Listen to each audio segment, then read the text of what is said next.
I'm Gina Grain. This is the Greg Bennett Show. Any questions?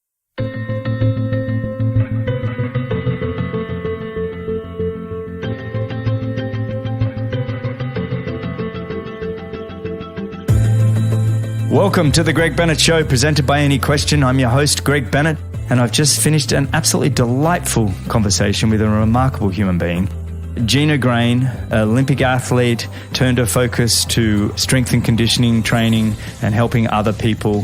Her story is really quite amazing. After being told she would never run again, and then finding cycling and becoming an extraordinary mountain biker, then road cyclist, then track cyclist. Just fascinating the way she was able to turn her life around after being told that she'd never run again, and still she went on to be really remarkable athlete. And after she retired from sports, she's then gone on to train and become one of the world's greatest strength and conditioning trainers, helping numerous athletes at the highest level to gold and silver and bronze medals at the Olympics and junior world championships, and helping many, many masters as well, reaching their goals. And what's fascinating with Gina is, she was told she would never run again when she was a teenager, and they operated on both knees. And then 33 years later, she taught herself how to run by activating different muscle groups, and her knees have never felt better.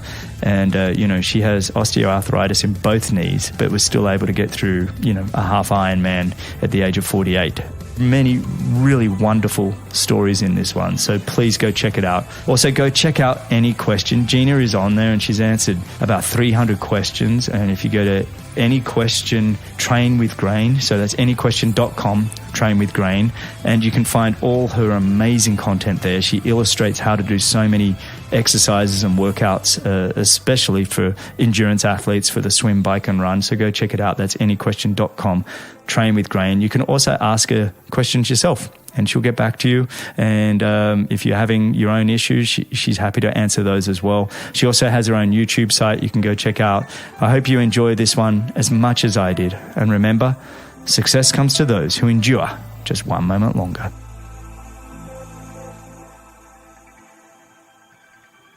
All right.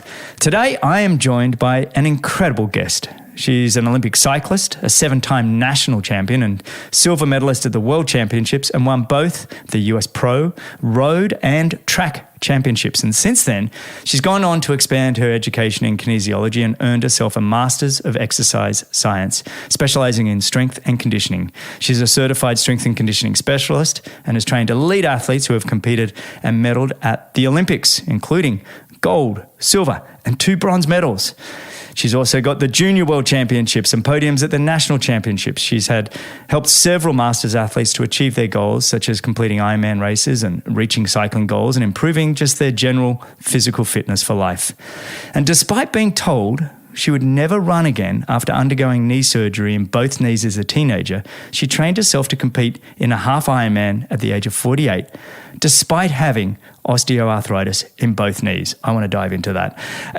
Her content on Any Question platform it's truly brilliant. And I've just learnt so much from watching her on the app. So it's an honor and just an enormous privilege to have her join me today. So welcome, and thanks for joining me on the Greg Bennett Show, Gina Grain. How are you? Hi, Greg. This is awesome. I really, really want to thank you for having me on the show. I'm just so stoked and have a perma smile right now, like I just won a bike race. So I'm stoked. Let's do this. Oh, well, we were just saying, it's taken us a few attempts to get here. Both of us have had a bit of illness, and we finally have got here. How was the holiday season for you? Were you healthy over that period? You betcha. You know what? I was kind of in and out of stuff. I have a 6.5-year-old at home, as you could probably understand, and lots of stuff coming through that front door. So bit of a strain there, but Christmas, thankfully, it gave me the opportunity to really recharge, and I'm 110% here. I saw a post, I don't know, about a month ago, and it said, the person said, look, everybody I know has either got COVID, RSV, the flu, a major cold, or no kids. And I'm like, yeah. I feel like everybody I know with kids is like, oh, I'm sick again. It's been a kind of a crazy few months, huh? Yeah, it totally has, but I would not give it up for the world. No. I'm not going to say I'm going to give up my kids, but it has been a year of just like, oh, here we go again. And so you'll have to excuse me if I do cough a little bit. I think you said you might have a little cough. We'll do our best to mute them out, everybody. But let's get into it. It has been very exciting for me to get you on. We've met obviously with the Any Question through the Any Question app, and I've seen you on some of the Strength Channel meetings that we have. And what an amazing group of people we have on that Strength Channel in the Any Question app. It's incredible, isn't it? I just can't wait to meet everybody if that time ever comes. It's just so inspiring, and the field of knowledge there is just.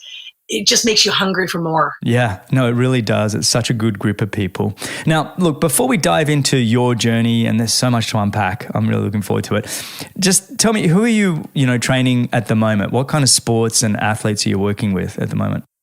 Yeah, so at the moment, I work at a gym here in North Vancouver, and I train a real mix, Greg. I train a lot of masters and let's call us mature athletes that have certain goals. A lot of endurance athletes right now, triathletes, runners, cyclists, but also in the mix, I'm training a national team sailor, also an Olympic alpine skier, and a couple soccer players. So it's a bit of a mix right now. I'm not training her right now, but I've even trained somebody in archery. Wow, so yeah. So it's a bit of a sprinkle in with high level athletes, but the majority of my population right now is kind of the master's athlete, training for something and or just training to be healthy and feeling good. So are you working with their coaches and specializing in the strength program, or are you taking over their entire program? No, I'm their strength coach. So I work directly with their sport coach to incorporate strength work within their program. Yeah. Well, that part of the world, North Vancouver, I lived up in Victoria, Canada. We were just talking about this before we started. There's it's a very active community. It's either the winter they've got the skiing up in Whistler, and then, during the summer months, and you can train almost all year round in that part of the world, right? Oh, absolutely. I mean, there's something for everybody, and no matter what you want to do, if you're like a hiker or a skier, you can do all that on the same day. Yeah, it's incredible. Those places where you can go skiing and then come back down and do mountain biking, right? So it's really a mecca for people harnessing that healthy lifestyle, and with that becomes the balance of making sure that you feel healthy and feel good and move well. And so, definitely as we age, we feel little nooks and crannies that aren't moving as well. So that's a big part of it, is actually keeping people healthy and keeping people moving well and strong so that they can do the things that they love. Yeah. Which things, skiing and biking, and et cetera, et cetera. So it's fun. Well, let's do this. Let's, one of the favorite things I like to do with guests on this show is to rewind the clock. And really get to understand your journey. So let's rewind this clock. It's going to be a long clock, right? Yeah, I know. It's only long because you've got so many interesting, your life has been fascinating. But let's start. When did you sort of find your passion, specifically, I guess, for cycling, because that was a major part of your athletic career. But how did that all come about? Because it's quite interesting. My whole cycling career was pretty much based on people giving me a bike to try. And I didn't start out cycling until I was in college. Oh, wow. I was a super, super late bloomer. And it's because in grade 10, my main thing was soccer. I was like bound to go to the Olympics in soccer. Really? Wow. Oh yeah, grade 8, 9, 10, until Christmas vacation came and I went skiing, took a jump and blew out a knee. Oh. And they said, oh, it's a sprain. So I'm like, okay, sprain, I can deal with that. Went back to school 10 days later and blew my other ACL. What? Yes, within 10 days, I blew both ACLs. And back then, they just thought it was kind of a sprain. They didn't really know. So anyways, I kept on doing my thing and they kept on popping out and everything, and lots of pop-outs later. I'm like, okay, this isn't a sprain. So I figured it out, and I had blown both ACLs, which is why they kept on popping out. And so anyways, long story short, I got into, I couldn't really do my sports anymore. I was trying to play volleyball with 2 ACL braces on. And it was great. Grade 12 came and I became a gym rat. I was, I loved weightlifting, and I was on the stationary bike every single day, pounding out that random cycle and doing whatever. And kind of first year college came, and a friend was like, "Hey, I have a mountain bike. Do you want to borrow it? It looks like you like biking, right?" I'm like, "What's mountain biking?"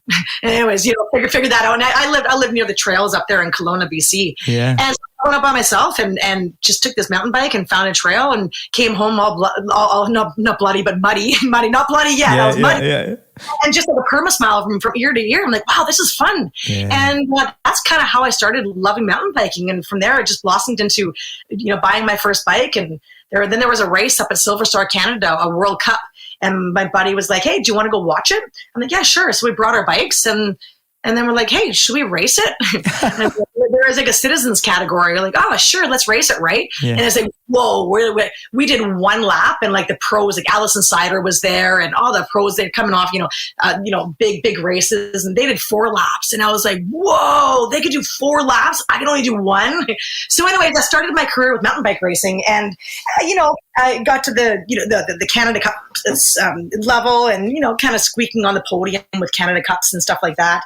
And then a good friend of mine, you may know her, Leah Goldstein. She's a Race Across America winner, and she's called No Limits. Do you know Leah? Mm-hmm. I know of her, but I don't know her personally. Yeah. Okay, so she's a good friend of mine, and she was the one that says, "Hey, Gina, my team needs a road sprinter out in Quebec." And I've done some road racing and some road for training, right? Yeah. My main thing was mountain biking. And she said, "Oh, we need a road sprinter for a race out in Quebec." And she goes, "Do you want to join our team?" I'm like, "Sure." And so I went out to Quebec and raced this race. I'd never raced at that level before. And anyways, I ended up with a couple top 5s and top 10s. And they're like, "Whoa, do you want to join our team?" I'm like, No, I'm a mountain biker. They're like, no, you're a really good road sprinter. Come on, I think you're a road sprinter. No, I'm a mountain biker. Come on, Gina. I'm like, okay, I'll try it, right? Yeah. So it was a team from Portland, and anyways, I think that was 2000, which is when I lived in Victoria as well, Greg. Ah, yes, we would have crossed paths then. We were there at the same time. Masters swimming I did there. A Commonwealth pool, or there was 2 50-meter pools, but yeah. Crystal pool? Yeah, Crystal and then Commonwealth, yeah. Yep. We may have swam together, Greg. we may know each other so well we didn't even realize it. Yeah, because I was there. I moved to Canada at the start of 2000. Simon Whitfield said, "Hey, come and help me get ready for the Olympics in 2000." And so I moved over there then. Yeah, I met you any Monday we crossed paths, because I used to swim with those guys, the Masters program at the Crystal Pool. Oh, classic. Yes, I'm sure we did, because I think my first year there we were at the Crystal Pool, which was the old one. And for people that haven't been to Victoria, Canada, Victoria had the Commonwealth Games in 96. I think 96 or 98 or 94, whatever, somewhere in the mid-90s. And they built this beautiful complex for swimming, this indoor 50-meter pool and everything else. And so there are 2 amazing swimming pools for a small town. It's a great place to train. It was and still is the hub for, triathlons. And I was going to school there, actually, at UVic. And then the National Cycling Center was based out of there. So that's why I stuck around after my studies there. So kind of heading back to the road, and then got to the road, and then started road cycling, and I was like, okay, well, I'm going to try to do both mountain bike and road cycling, and then that didn't work out because the road took up a lot of the summer, and I actually ended up liking road cycling better, road racing more than mountain bike racing. So anyways, let's fast forward again. You go through a great career of road cycling, and then someone was like, "Hey, you'd be good on the track." I'm like, "What's the track?" And they're like, that thing. And we were training in a town called Trexlertown in Pennsylvania. And there's a big track there that they have these massive wicked track nights. Every Friday night, the whole town comes out, and, there's track racing all night, and, all the kids come out and stuff. And anyways, so someone was like, "Hey, I have a track bike. Do you want to borrow it?" And they go, "Okay." So anyways, borrowed the track bike, and that kind of led me into track racing. And that's eventually what I went to the Olympics in Beijing. 2008 was on the velodrome. Wow. I love that you experimented with all things cycling. Do you think starting at mountain biking is a great way for people to get into cycling? I mean, I feel like you develop so many skills, you develop power. and agility and endurance. Do you think it's a good place to start? Would you change it? I would not change it. That's a great question. I would not change it at all. I think mountain biking, like you said, it teaches you all those skills. It also teaches you to take a hit. Yeah. I mean, there's countless times where I took a hit on the road bike and or on the track. In fact, my ability to bike handle came in really handy at the Olympics because there was a crash kind of quarter way through there, and I think it was a Korean that hit me. Wow. And she went down, but I was able to, unfortunately she went down, but I was able to hold myself up. And I mean, you your entire life for that one race, and to be taken out by a crash is unfortunate. Anyways, it happens. It is what it is. But developing those skills is crucial. So I would definitely recommend starting off with mountain biking. Well, we've seen it, with somebody like a Cadell Evans. He was world champion mountain biker and then went to win the Tour de France. And then who was the Canadian who won the Giro, and also came from mountain biking, didn't he, originally? Lived in Victoria. Ryder Hestrom? Ryder. So he was in Victoria when you and I were in that 2000 to 2005 period. Yeah, totally. And also Roland Green. Alison Sider. Yes. She road race as well. That's right. Yep. So is that, maybe it's a thing for Canadians. Maybe it's I mean, you have such beautiful trails in British Columbia, to go learn your craft and have fun. It's really fun, mountain biking. Throughout my entire career, my motto was, if I'm not having fun, I'm not doing it. Yeah. And I'm not saying that every training session was fun by any stretch of the imagination. No. If I wasn't having fun doing it, I thought of it as a journey, and the Olympic journey is not short. It's a long journey. In fact, I am in what year was it? 1998, I believe it was 1998, and I put a news clipping of Alison Sider on my wall, and she just won some big mountain bike race, or I can't remember exactly right, but I wrote down on a piece of paper that I wanted to go to the 2008 Olympics. That's cool. And I actually wrote down the year I wanted to go on a piece of paper and posted it on my wall. And that was kind of the start of the journey. And the journey for me, setting goals was really about writing things down. I was a big writer.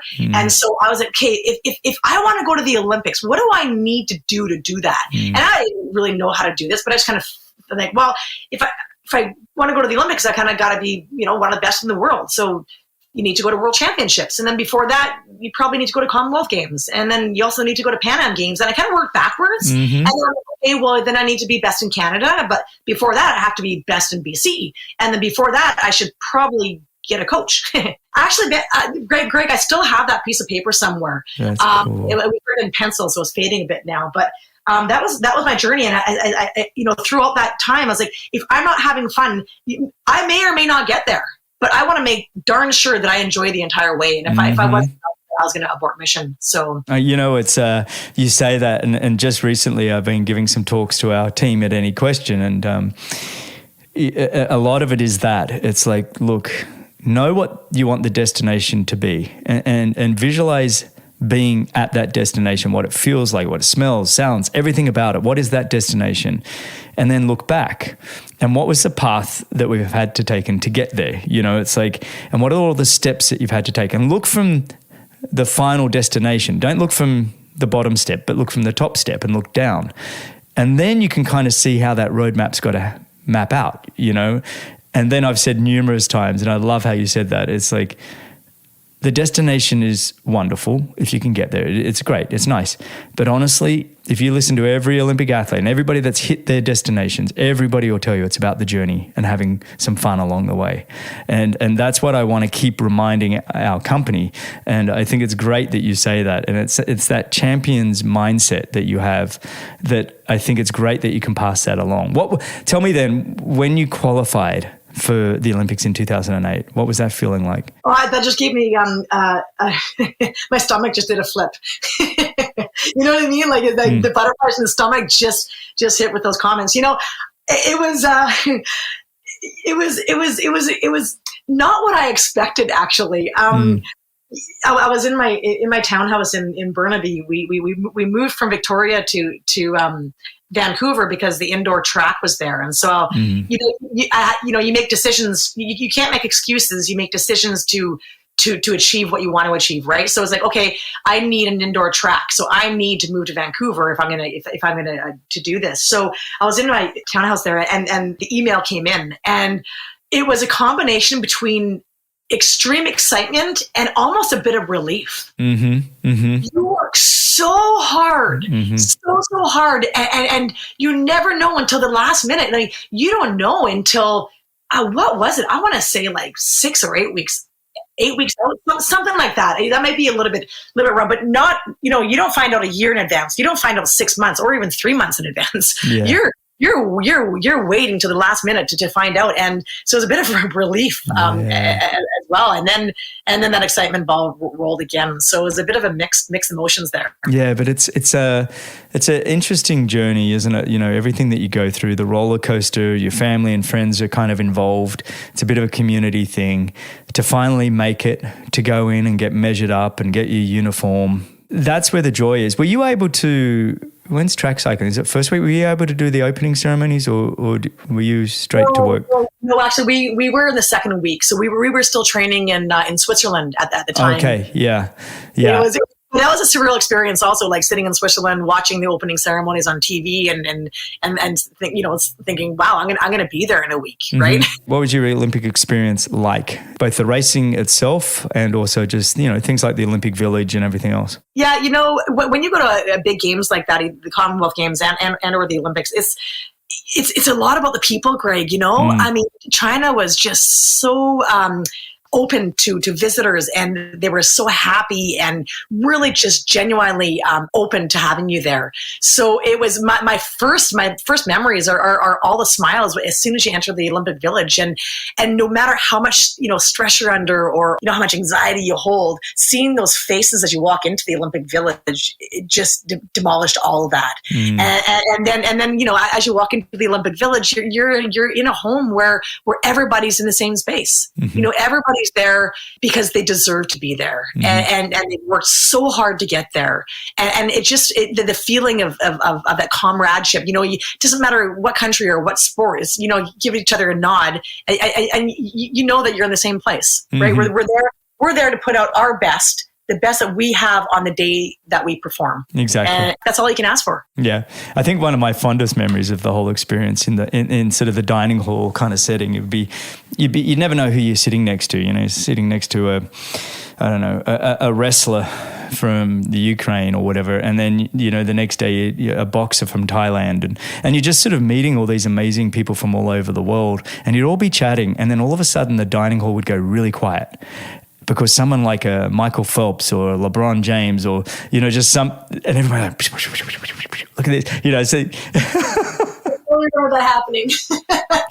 And the other thing I remember thinking, like, I'm just shy of 6 foot, 181 centimeters for everybody in metric. And I remember thinking, I'm a normal sized guy. I've never felt so small in my entire life than in that Olympic Village, because all the men in there, they're either playing volleyball or basketball or rowing or whatever, and they're all 6'4", 6'5" plus. And you turn in, and I just remember feeling so small. The body types. We used to actually, speaking of sitting in the food, a lot happens in the food hall because it's one of the only social places. There's other little nooks and crannies of social stuff, but we used to try to guess the sport. We'd see somebody across the way, like, hey, what sport do you think that person plays? Yeah.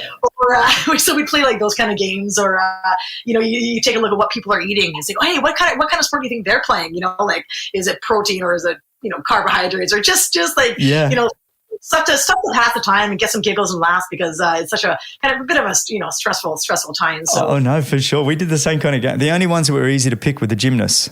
The little female gymnasts were 5 foot maybe, and they'd be following their trainer in, and they were super young too, and then but it really, for me, there's some of the fond memories I have. But the racing itself for you, what was that like? And was it a couple of days of racing? Was it one off? What was that? I know it was just a one off, because my event was called the points race on the track. Yes, of course. So Yeah. So it's an endurance race, but you do 100 laps and you sprint for points every 10 laps. So it's a bit of you gotta kind of keep your head in the game, obviously, because you need to tally your points over the entire race. So the first person that crosses the line gets 5 points. The second person is 3, and then 2 and 1. So the top 4 across the line every 10 laps, you get points. So essentially, you're sprinting every 10 laps. But then, of course, there's people who don't want to sprint and they want to get away from the group. So they're also sprinting in between all the sprint.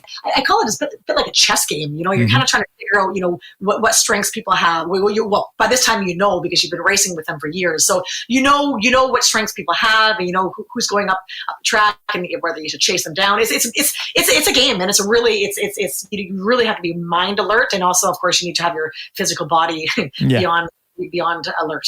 And so you ended up 6th, 8th. Well, top. One of the worst, Greg. 9th. 9th. That's okay. Top 10. Got top 10. Yep, got top 10. Yeah, top 10. Look, at the end of the day, there's either a gold medal or it's the rest of us. You know, both my wife and I have a 4th, and it's like, okay, whatever. Like, we gave it our best. We had a great journey, to your point, and I wouldn't change a thing. When you look at your athletic career, what were some of the really amazing highs for you? You know, the World Championships where I got a silver medal. Yeah. They're highs and lows, right? Like, I was happy with the silver medal, but I was also sad because I made a big mistake and I should have got the gold. Right. Yeah. It was literally a position mistake that caused me, you know, to go from world champion to a silver medal. Literally, we 2 of us lapped the pack, and I was just, I went high and she went low, and low is always faster. And anyways, so it was really a split decision.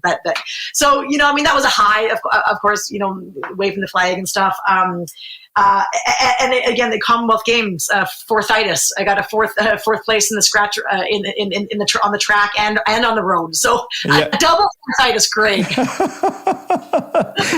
It's like, oh, come on. It was like, do you remember, if you lived in Victoria, I don't know if you know a guy by the name of Jonathan Brown. He was a marathoner for Britain, but he lived in Victoria. And he got 4th in the marathon in 2000 Olympic Games. He got 4th twice at the World Championships in the marathon. We were training together before the Athens Olympic Games, and he ended up getting 4th again at the Athens Olympic Games. So 2 Olympics and 2 world titles, he got 4th. I was like, and then I ended up getting 4th. I'm like, maybe I shouldn't have trained with John. No, just kidding. Right. It's contagious. I know. It's amazing that my wife and I always say that odd numbers are always better than even numbers on the finishing line. Oh, that's nice. Oh, that's a really good positive way to put it. Well, it's like that you have first is first. That's great. 3rd, you made the podium. 5th, you got top 5. You know, it's whereas 2nd, almost won, to your point. And then 4th, you're like, just missed the podium. That is funny. What about some of the lows? What has been, you know, and after we finish this, you're looking at our athletic career, I want to move into the strength training, but I'm fascinated by this. So any major lows and what you had to learn from them? Looking back, there was the Pan Am Championships. One of the Pan Am Championships I went to, you know, I just couldn't get it together. And I wasn't getting the results I needed or the results I wanted. And it was just like banging your head against the wall going, why can't I get things together? What's wrong with me? You know, and you start to bring it inside going, you know, all the things, as you know, Greg, go around. What did I do wrong? What's with my training? And at the end of the day, you know, you've got it, but why can't you get it together? And there's just times in your career where you just can't get it together. And my coach at the time, he said, listen, go to your room right now and write down everything you're feeling. Everything you're feeling, whether it's good or bad. There wasn't so much good. You know, and for me, I had to express myself by writing things down. And then you go back and read it. And then from there, I could learn from that. So, you know, it could have driven me to give up. Really, it was that kind of a feeling going, okay, it's over. I can't do this anymore. I just don't have it. And another experience happened in Tasmania too.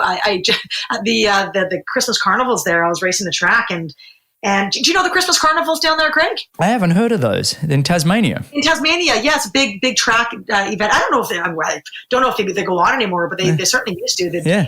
hold them every year. It'd be in conjunction with the Bay Crit series. Okay. Yeah. Well, I've heard of the Bay Crit series. Yeah. Yeah. So anyway, another low happened there. I just wasn't pulling it out of the bag, and my support at the time, she was like, just go for a bike ride. Just get out of here and ride your bike. So I just jumped on my road bike and just went for a bike ride just to sort feelings out.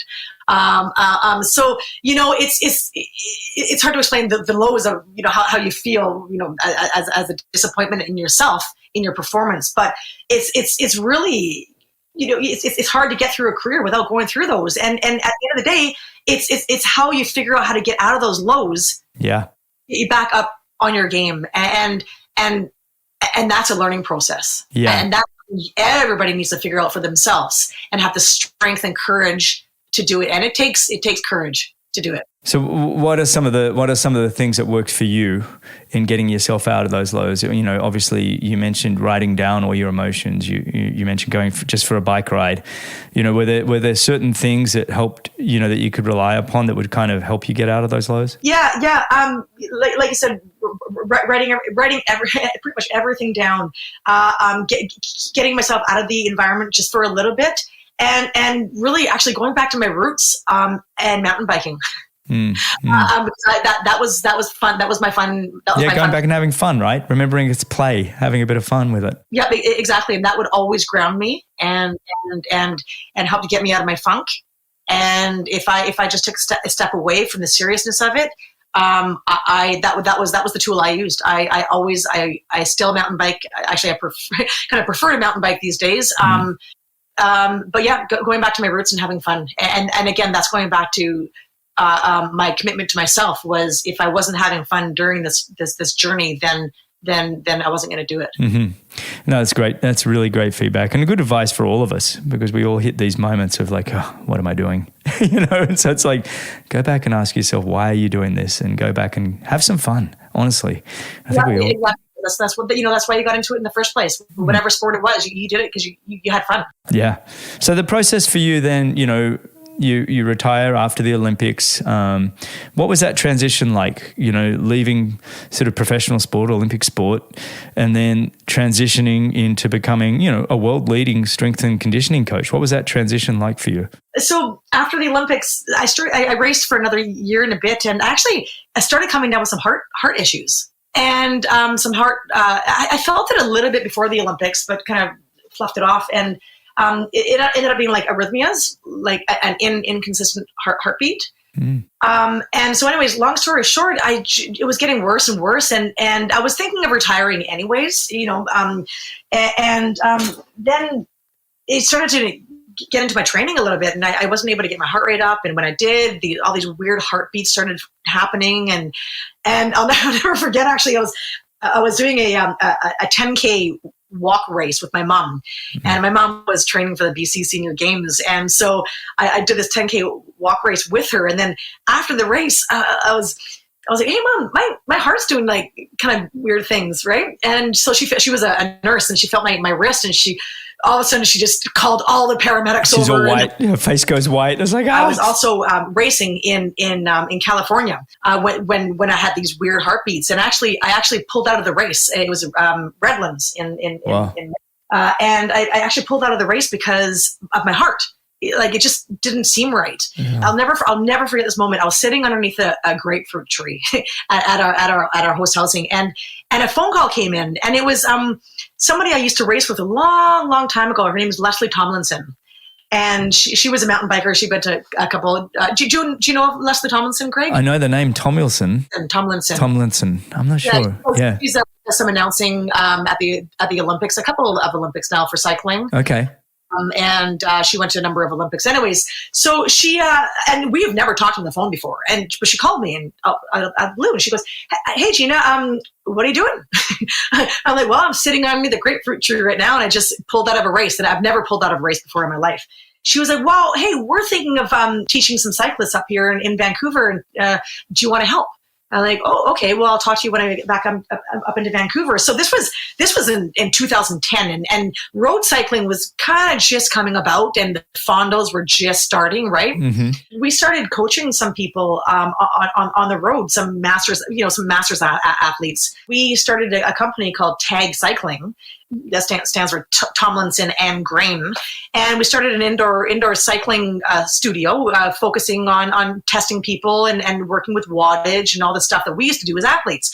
It grew from being above a bike store to having our own studio in Vancouver, and then we expanded to Whistler and Squamish. So at some point and they still do have 3 cycling studios. So I'm not involved with the company anymore because I sold it back to Leslie, and it's still thriving. She introduced me to a gym called Level 10, and I wanted to get back into my strength, my kinesiology roots.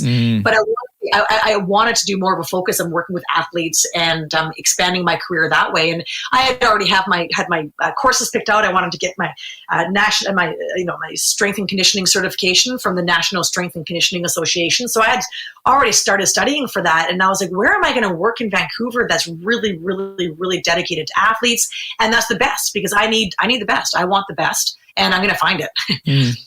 And so it so happens that Leslie introduced me to the owner of this gym called Level 10 Fitness in North Vancouver, and they were, as far as I'm concerned, they're the best. They're the best. We train anywhere from Olympians, NHL people, and then the normal clientele, and it's just the beautiful situation where you have somebody in their 70s training next to an Olympian, and everyone's talking and chatting, and it's just a beautiful gym that way. And there's no ego. You go in there, you're doing your work, and everybody's there with a purpose. I love that you found your calling to post-sport, starting with the coaching and then moving even more specifically into the strength and conditioning side. I love, because even you said when you were 18, 19, you became a gym junkie. That was always kind of a passion of yours, right? It was. Yep, absolutely. I mean, I've been doing this ever since I said, like grade 12, I think I actually got my personal training certificate. Yeah.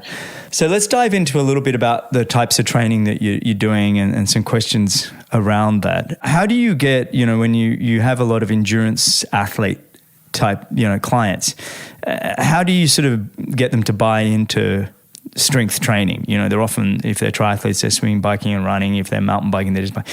But it's often, I don't know if it's become more of a thing this last 10 years, but getting athletes to buy into it, they're always like, I don't want to put on bulk or whatever. There's probably 2 questions there. How can you get stronger without bulk? But also, how do you get endurance athletes to buy into strength training? So let's start with the first one. How do you get athletes to buy into strength training? When I was cycling, actually, I didn't do a lot of strength training because I didn't know how actually good it was.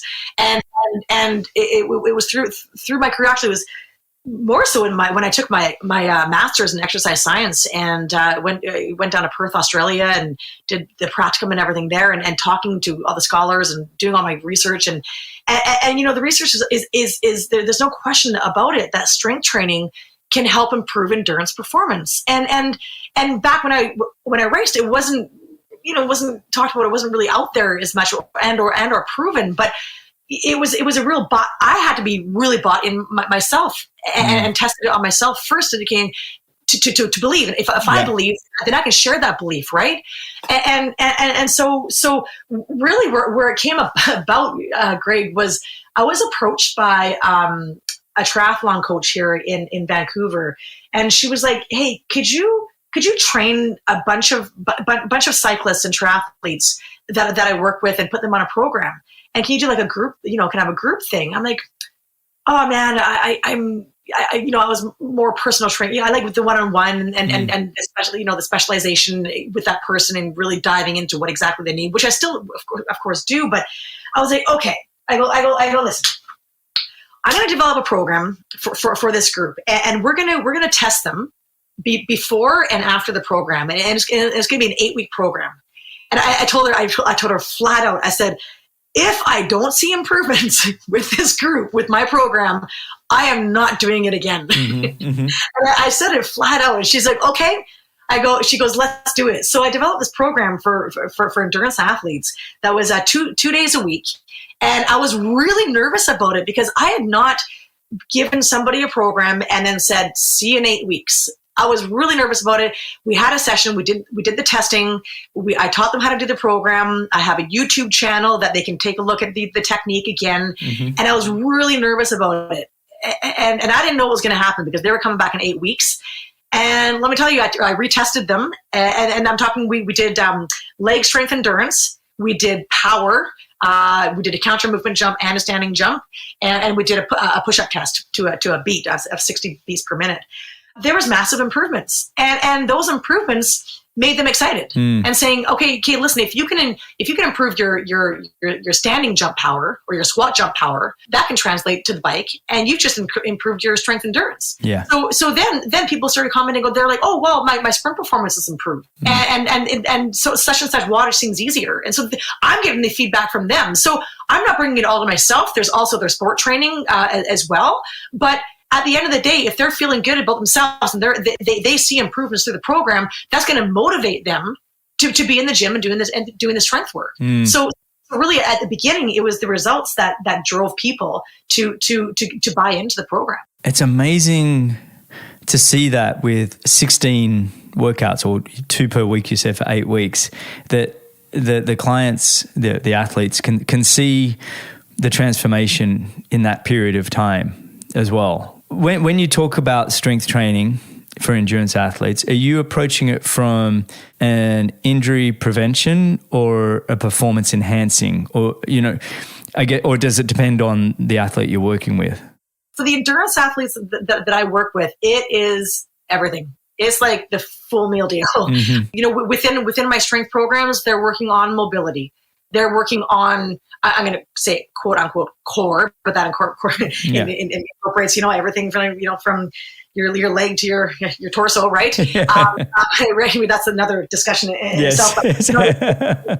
But, their core, mobility, strength, and power. So again, depending on the phase that they're in, I always include a little bit of power in every phase, depending on where they're at. So I never not do power. So when they are following my program, for example, they don't rest. If you're resting, you're maybe doing a little mobility, a hip mobility drill, right, or T-spine mobility drill. So I incorporate everything in that 45 minute to an hour session to help them improve movement-wise, stability-wise, and strength and power-wise. So I really, especially for endurance athletes, it needs to be really precise and time efficient because they don't have a lot of time. I don't need them being in the gym more than, it can be from 30 minutes to an hour, right? Yeah. They don't need to be in there more than that. And I've proven it. I've trained hundreds of people and I have the data all in there for the improvements that they can make in 2 days a week for less than an hour each session. Yeah. What do you go to type of workouts that, people listening might be able to jot down? And I know they can go to your YouTube channel, which by the way is Train with Grain. And also you have a lot of great content on Any Question, which is also anyquestion.com/train with Grain. And you've got a lot of demonstrations. But is there, if you said, okay, for mobility, for core, for strength, for power, these are kind of, do you have a go-to set of workouts? A go-to, I really like to make it specific for every single person that comes in. Yeah, no, fair enough. Of course. I mean, that makes sense. Having said that, on my website, Train with Grain, there are, and this was a big hurdle for me to step over too, is like, how can I make a program for everybody? Like, it doesn't make sense to me. Everybody's so different. But at the same time, I can't access everybody and I can't assess everybody. So for example, you'd have a day 1 and a day 2. And a day 1, I generally do a bilateral leg exercise, and day 2 would be a unilateral, like using one leg at a time, right? So it could be something like a goblet squat, or and then day 2 would be a rear foot elevated split squat, for example. And again, these aren't for everybody, but that's an example. And then oftentimes I'd pair that with a core exercise. And then I'd sandwich that with a power exercise, because there's something called post-activation potentiation. Now, post-activation potentiation is not exactly what I'm doing, because that requires a little bit more rest and more loading, but it's the same theory as let's get it and let's do a strength exercise, a small little break, and then let's train our body to develop power, maybe under a little bit of fatigue, and or that strength exercise may augment that power and help it. So I found really good successes with pairing a power exercise with a strength conditioning exercise. So that's a general pairing that I've used, that I've found success with. And then with my upper body exercises with endurance athletes, you can see all this on my YouTube channel. But we don't need upper body to be massive or super strong. But how we can use our upper body is we can actually incorporate a core exercise with your upper body. So, for example, if you're doing a single arm chest press, you can slide half of your body off that bench so that half of it's kind of in the air and half on the bench. Right. And then your glutes are getting activated, to keep you steady, right? Exactly. Your glutes, anti-rotation. You're using your core so that your body doesn't drop. So all of a sudden, in doing a chest press, you're working anti-rotation, which is excellent for on the bike to prevent back.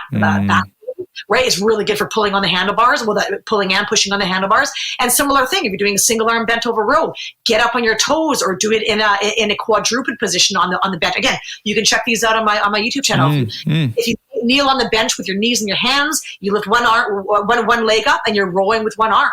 So all of a sudden, again, you're getting glute, you're getting anti-rotation, and you're getting a little bit of upper body strength. So I incorporate those into my strength training with endurance athletes.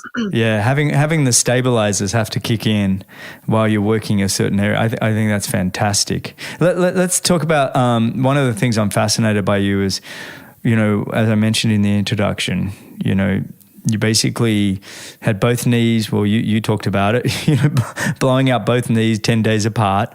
The doctors have said, you'll never run. And 33 years, I think you said you didn't run. And then you recently went and trained yourself to do a 70.3 half Ironman, which involves obviously a half marathon, which is running for, so how were you able, with osteoarthritis in both knees, how were you able to get yourself to be able to run 21 kilometers, 13.1 miles off a bike? That's extraordinary. Yeah, thanks, Greg. I'm just so happy to even talk about this and think about it. It was such a neat journey, because when my son was born, I was like, I need to be able to run with him, and I want to be able to run with him. Oh, I love that. Yeah. It kind of brings a bit of tears to my eyes here. But I've never been able to run, and I don't run. But I'm like, no, I'm going to run, and it doesn't have to be fast. It doesn't have to be powerful, but I'm going to run. And so, anyways, we're big campers, and we like to go camping during the summer. And one summer, I was like, what if I were to kind of incorporate, glute activation exercises and incorporate a glute exercise and then a little bit of running? And so my mind started, as a strength coach, you need to be really open-minded and really experiment, I think, and be open to trying new things. So I went around the campsite, and I would do, a glute activation exercise or a little bit of a lunge, focusing, with techniques that I know to focus on getting that glute fired up. And then I would do a 1 minute run, and then I'd do 1 minute of squats, and that'd be kind of like a day one. And then I'd do like day two, I'd do like a lateral lunge, and then some lateral skipping. And then so I would mix up glute exercise, a glute activation, some kind of a movement. I would incorporate skipping, A skips, B skips into a run. So it'd be like squats, A skips, and then a minute run. So I would cycle through these, and I made this program that I followed for all summer. And then COVID hit. There was this scavenger hunt thing that was put on by a running group, and it was a neat challenge where you say, okay, go out and try to do figure eights around your neighborhood, or go out and try to find a telephone booth, or go out and run for an ice cream. And it'd be all these fun challenges. And I was like, okay, I think I can do this, right? So I started doing this challenge, and it was super, again, fun for me. It had to be fun. So started doing these challenges, and then and I'd go out with some friends, and they're like, Gina, they go, why don't you start walking the walk and do a triathlon or an Ironman with us? I'm like, no, I can't do that. They're like, no, you can. We're like hiking 10 kilometers right now. They're like, you can do this with us. And I'm like, no. And then finally they kind of encouraged me. And for my I was 37, and for my birthday present, for my 38th birthday present, I bought myself an entry to the Hawaii Ironman. And I was like, okay, I have a year to train for this, and this is my birthday present to myself. So it was, I posted something, and I said something on Facebook. I'm like, well, it took me 5 years to run 12 kilometers. And someone said, well, that took you a long time to run 12 kilometers. But actually, it took me 5 years to build myself up to running that through my running program, and then just slowly, dribbling in running into my life. And when I was training for that half Ironman, I got my thing to myself was that I am not going to run if it's going to make my knees worse. And let me tell you, Greg, my knees had never felt better. Wow, isn't it amazing how the body can adapt and change? And how resilient it is, if we're patient. I got told once from a strength trainer, so Greg, don't tell the body, ask the body what you want it to do. And over time, if you keep asking it, it'll gradually give it to you. Yeah, that's true. And through my head, I was, during which time I actually took a really great course. It's called, it was a running injuries course by Tom Boone. He's a physiotherapist in Europe, and I started diving into the science of running and knees and injury prevention, and there are so much research that says, if running caused bad knees, why wouldn't every runner have bad knees? Mm-hmm. Right. And so I started diving into the science of it, and then really diving into getting your muscles and system working for you as you're running. So you're not loading the knee joint, but rather loading the muscles, and teaching myself proper technique and teaching myself proper, muscle work to run properly and to take it off your knees. And I'm like, I'm going to make this possible. And I did. So I tested it on myself, and now gone through that, I've been actually able to help a lot of other people with knees, with osteoarthritic knees. And I had somebody come up. I started training her a year and a half ago, and she couldn't jump up onto a platform, a 1-inch platform, because of her knees. And last night I was still working with her, and she jumped 21 inches. Oh, that's awesome. And she was another one where we trained how to use your body, how to use your muscles, because people forget. Yeah, they do. Well, if you don't use it, you lose it, right? I mean, that old saying is so true. If you're not going to use something, you're going to lose it. How was your heart for all of this? I mean... Oh, yeah, good question. I kind of left that part out. I had 2 heart surgeries. Oh. Yeah, I left that. I forgot about that part. It was they had to go in through an ablation, like through the leg, and burn certain areas of the heart that were causing the electrical, the misfires. Yeah, so I had one, and then it was still happening, and then I had another one, and it pretty much cleared it up. There's like a few little flutters here and there, but it's much better. Thanks for asking. No, of course. And I was just thinking, the amount of people that I hear expressing, their knees aren't great, their knees, and I wish I could run, but my knees. What's the best way for people to get in contact with you? Because I feel like you, after going through so much of this, could be... you'd be just brilliant for anybody that's dealing with this, because you can be empathetic, you understand it, and you've had to rebuild yourself. So what's the best place people should get in contact with you? Oh, thank you.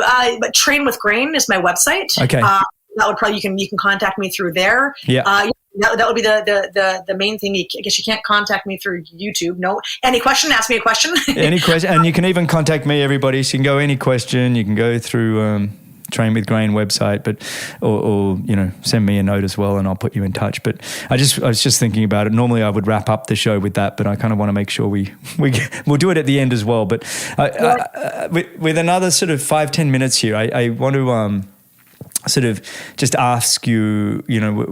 You've given me so much about your journey, your life. You've given us some really great training tips, and it's been fascinating listening to all your stories. I just want to finish with a few questions. One which I love to ask is, what would you tell your 18-year-old self? And especially in your case, where I feel like at that age you were sort of told by doctors, you can't do this, you can't do that. And yet I'm speaking to somebody who has really just taken on the world and been a true inspiration, honestly. And what would you go back and tell your 18-year-old self? 18, I was actually traveling Australia when I was 18 years old. I was like, oh, you know what?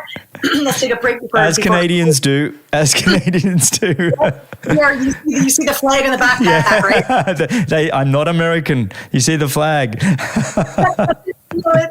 So there I was. So I guess the first thing I'd say is I didn't like beer at that time, but everyone drank beer in Australia, right? the VB and the Tui's, right? Oh, awful beers. The first thing, don't try to like that beer. I guess that would be the first. I was a bit lost going there because, as you said, everyone's like, you can't do this, can't do that. Didn't really have a direction for my sport. And I guess I'd tell myself it's going to be okay, right? Keep your path. Next question. Who would you want to have dinner with? Non-family. They could be living or dead. 3 people. 3 people. I would choose, the first one I'd choose is Rocky Balboa. I love it. So Stallone in real life or the character Rocky? Well, Stallone, I'd love to meet with Stallone, but how many times did we listen to those motivating songs as we were racing? All that stuff, right? That drove me through my entire career. So for sure, Rocky or Stallone, and the Queen. Yes. Actually, you told me before the show you met the Queen, and I'm a huge fan of the Queen who recently passed, Queen Elizabeth II. So, tell me about what happened there. So, we were at the Commonwealth Games in Australia, and I was my event was the next day, and I'm on the rollers doing my training session, and it was hot. I had my my undershirt on and my earphones on, and somebody in the Canada House there came by and said, "Hey, Gina, the Queen's in town in the Commonwealth Games village." Yeah, was doing a walkthrough. I'm like, "Oh yeah," and they're like, "Well, aren't you going to go see her?" I'm like, "Well, I'm training right now. I'm training. I'm on my bike, right? Like nothing stops training, right?" And so they left, and I'm riding along. I'm like, "No, Gina, it's the Queen. Get off your bike and go see the Queen, right? It's the Queen." I got off my bike on my rollers, and I literally rolled out onto the street, and I didn't know where anything was, and I still had my headphones on and my undershirt, and anyways, where I rolled up, it just so happened that the Queen was walking up towards the crowd, like towards the people lining the street. And I rolled up, and I was kind of one of the first ones. And when you've been training, you're full of adrenaline and stuff like that. I didn't really know what to do. And so everyone's going to flinch at this, but I stuck my hand out and I said, "Hi, Queen." Oh, no. I can't believe I'm even saying this on this show, but I'm honest. Okay. I said, "Hi, Queen." And she looked at me, she goes, "Hi, dear." And she asked me a whole bunch of questions like, "Are you having fun? And how's your competition? And what sport do you play?" And all these questions. And we chatted for probably realistically, probably a minute. Right. Yeah. And anyway, she's like, "Well, dear, best of luck. And I hope you make some good friends." So she walked away, and everybody's like taking pictures, and this is before the iPhone, right? So I didn't have anything, and it's just a memory I have because I don't even have any, I don't have a picture or anything, but everyone's like, oh, thank you for stopping the Queen. That was awesome. And then I realized what I actually did. Hi, Queen. It wasn't like, "Hi, Elizabeth," or "Your Majesty." Or anything. Oh my goodness. I can imagine everyone around her just cringing, going, "Oh my goodness, that is not how you approach the Queen." No, but she shook my hand. She was lovely. Yeah. What a great woman. I just, I'm glad they did that documentary, well, not documentary, the show, The Crown. And so everybody could see how much she had to deal with, over almost 100 years. It's just a fascinating story. It is, absolutely. So I'd love to have dinner with her. Yeah, that's awesome. So you got the Rocky, you got Stallone and the Queen. This is interesting. You got one more. And I have the strength team at any question. The whole team. I love it. They are such, honestly, I know people have got to go check out, especially this strength channel. It is full of not only just great insights from amazing people, but the Strength Channel, it's a community. It's a community of just all around really good people, and I've now been so fortunate to have a few of you on the show, yourself, John Sinclair, Aaron Carson, Tim Crowley, and a couple of others. And it's been fantastic to get to just know you all a little bit more. But I love that. I love that you'd invite them all. All right, here's another question for you. Where do you see yourself in the next sort of 3 to 5 years? Well, boy, oh boy, a lot can happen between now and then. And we might be thinking about moving away from the city, perhaps. We're giving ourselves a little challenge to move to a little bit of a smaller town on the Sunshine Coast here of Canada. So it's a bit up in the air right now because we're having just doing a bit of a challenge, maybe doing some rentals with the house. So really, it's going to be a big change if we do this move. But I would really hope to bring my experience and my knowledge to this smaller community and help out the sports community. It's in a place called Powell River, and so I don't know if it's going to happen yet. There's a lot of pieces that need to get put together yet, but I'd like to see myself give that lifestyle a little bit of a lifestyle change, because going from a big city, Vancouver, to a small city is a bit of a lifestyle change. So I'm hoping to really share my knowledge with a different community. Meanwhile, I'm building an online presence and helping, with thanks to COVID, it really opened up the door for doing Zooms. I do Zoom classes on Tuesday mornings. I work with people all over the world on Zoom, and it's amazing how well you can program something for somebody on Zoom and doing assessments. It took a learning process to learn how to do it well and effectively, but it's working. So I'd love to build that part of my business and help people all over the world. Honestly, Gina, this has just been wonderful. I truly appreciate you spending some time to come on and chat with me. And I know you've had a busy schedule. You've got your little guy, you've got your business and everything else, but you still found some time to come and sit and chat with me. So I really appreciate you coming on and sharing your journey and just all your knowledge. This has been great. When the opportunity came about on Any Question, I was like, wow, he just extended an invitation to be on his podcast. I'm in. I think I emailed you right away, or emailed Melanie from Any Question right away. I'm in. This is awesome. I'm so grateful that you did and you put your hand up. It's really been just great to get to know you a little bit more. I felt like I knew you anyway from listening to so many of your answers on the Any Question platform. And people can go check out anyquestion.com, train with Grain. I love that, by the way, train with Grain. So anyquestion.com/train with Grain. And you have so much content on there. It's not just, you talking to the camera. You show how to do a lot of exercises and activities, and it's highly valuable. But thanks again for coming on. I appreciate it. Right on, Greg. I really thank you as well. And thanks everyone for listening. You can find all the show notes and timestamps and all the links and everything at bennettendurance.com/media. Thanks a lot for listening. If you enjoyed the show, your support would truly be appreciated. You can visit the Patreon page, or you can subscribe with your podcast app of choice. Don't miss the next episode, so subscribe and be notified. For show notes, if you want to know more, please visit bennettendurance.com. I'm Phil Liggett, and on behalf of Greg Bennett, here's to the next time, and I hope you will join Greg again very soon.